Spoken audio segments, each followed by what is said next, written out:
Hi, this is Daniel Hutchins, and today I'm going to do another special video. I'm going to do reading the news from Cinema Blend. So today I'm actually going to be doing some videos throughout the course of today of some Cinema Blend news from various different topics. But right now,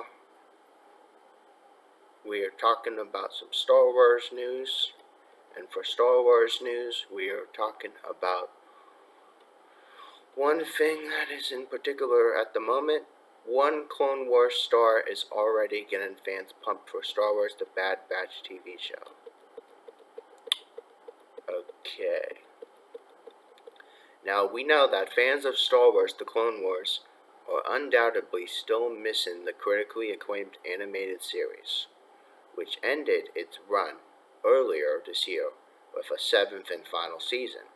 Now, if you guys never seen the Clone Wars, or you are in the Clone Wars and you haven't finished it yet, I highly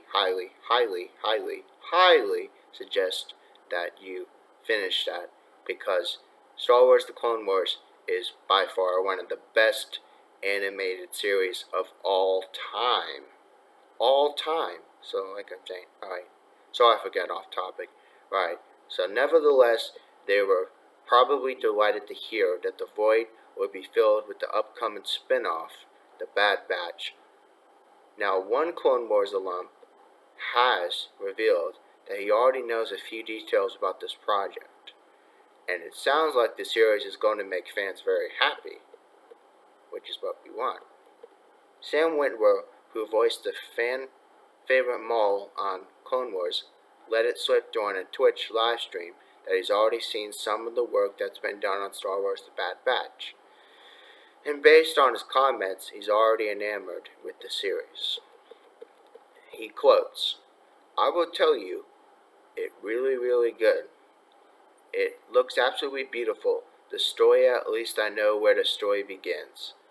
The first several episodes, and I'm very pleased because it's a little area of Star Wars that has not often been visited, and it's being visited by people we've come to. I can't say anything." Okay. Well, that's certainly a glowing endorsement, though you would expect nothing less from Sam Witwer, a self-professed Star Wars fan, and he's also more than familiar with the concept of tackling uncharted territory within the franchise. As Maul, he helped to fill in the gaps through both Clone Wars and Star Wars levels.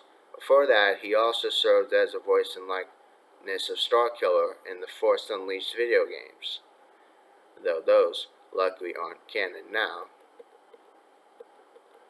Witwer also seemed to be approaching to the point that the show is being handled by creatives who love and respect the franchise. This is a good point, as the series is being brought to life by a team of Lucasfilm animation veterans led by Star Wars guru and longtime producer Dave Filoni. Okay, so the originally introduced during the 7th season of Star Wars The Clone Wars, Clone Force 99, or the Bad Batch, is a special unit made up of clones that possess genetic mutations. These mutations make them valuable to the Republic. With their upcoming spin-off series, the group will face life in the aftermath of Order 66, and will have to find their place in post-Clone Wars galaxy. Along the way, they will also come face to face with ruthless mercenaries. Needless to say, the galaxy is going to be even more treacherous and unpredictable when their adventure begins. Sam Witwer's comments may have only been a small tease, but they do get one excited about the new stories that are being cooked up for the Bad Batch, and with Dave Filoni and his team involved, it's hard to imagine the show not being a delight. Now, Star Wars The Bad Batch is slated to premiere on Disney Plus in 2021, but you can stream their debut and other episodes on Clone Wars on the service now. Okay, so that's just a little bit about the new Star Wars series. now I'm going to do some more news. The Batman's Colin Farrell commends Matt Reeves' incredibly original script. Having previously left his mark on comic book movies, playing Bullseye in 2003, Daredevil Colin Farrell is returning to this genre nearly 2 decades later to play Oswald Cobblepot, aka the Penguin, in the Batman, with more than a year to go until this new take of Cape Crusader's mythology hits the big screen. There's still a lot we don't know about what's in store, though, but Farrell is clearly pleased with this story that came from the mind of director Matt Reeves, who also co-wrote the Batman script with Mattson Tomlin. Now, Colin Farrell was already quite the Batman fan before joining the character's latest theatrical adventure, but he recently noted how the Batman will feel much different than what's come before, yet still incorporate familiar elements you want to see in a Batman story in the actor's words. I've been watching Batman films with my kids, but this script is something that feels incredibly original. It leans into it, but it doesn't borrow. It's born of the mythology of character Bruce Wayne, Batman, and Gotham, but it feels like a treatment and a version that I hadn't seen before. Matt Reeves has done an incredible job of keeping it familiar and at the same time unique with you, and it's really exciting to be a part of it. Now, right on. Just like how Christopher Nolan's Dark Knight trilogy shook up Batman on film following the Tim Burton Joe Schmo years, Matt Reeves looks to be something special with the Robert Pattinson led the Batman, something that Colin Farrell confirms with his comment to SFX magazine via Metro. Considering how long Batman has been around, it's refreshing to hear that there are still ways that this character can be presented to audiences in new ways. Fingers crossed, the Batman ends up truly being the unique offering Farrell is teasing.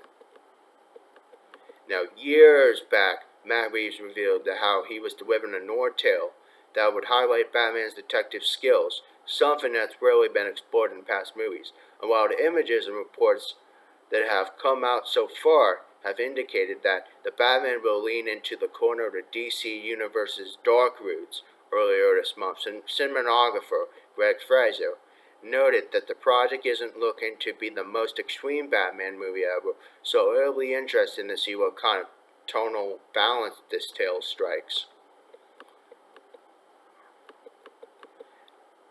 Now, Colin Farrell will be the third actor to play Penguin in a live-action movie following Burgess Meredith in 1966, Batman and Danny DeVito in 1992.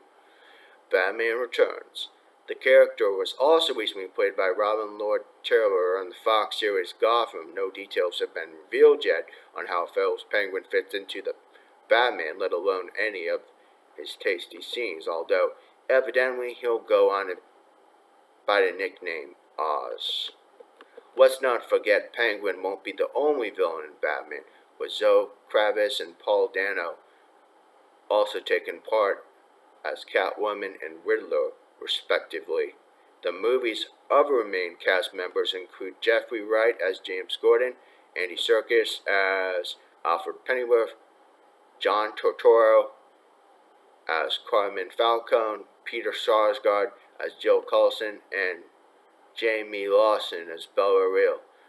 Rather than depict a younger version of Ben Affleck's Batman in DC Extended Universe, otherwise known as the DCEU, Robert Pattinson's Bruce Wayne and his supporting cast are operating on a separate continuity, one which will also be explored in the HBO Max spin-off series centered on Gotham City Police Department, also we know as GCPD. The Batman swoops into theaters on October 1st, 2021. And as you wait for more news on its progressions, don't ever forget to look through our DC Movie Guide to learn what else is coming in the corner of superhero cinema. Yeah, buddy. So there you go, guys. That's just a little bit of information I wanted to share about Star Wars and Batman. So if you guys like this content, please hit that thumbs up, buddy, and make sure you subscribe. If you haven't subscribed already, make sure that you do, because you don't want to miss any other articles or news that might come up in the future. Then again, you guys have a wonderful day, and see you guys for another video, probably later on at some point then. Later.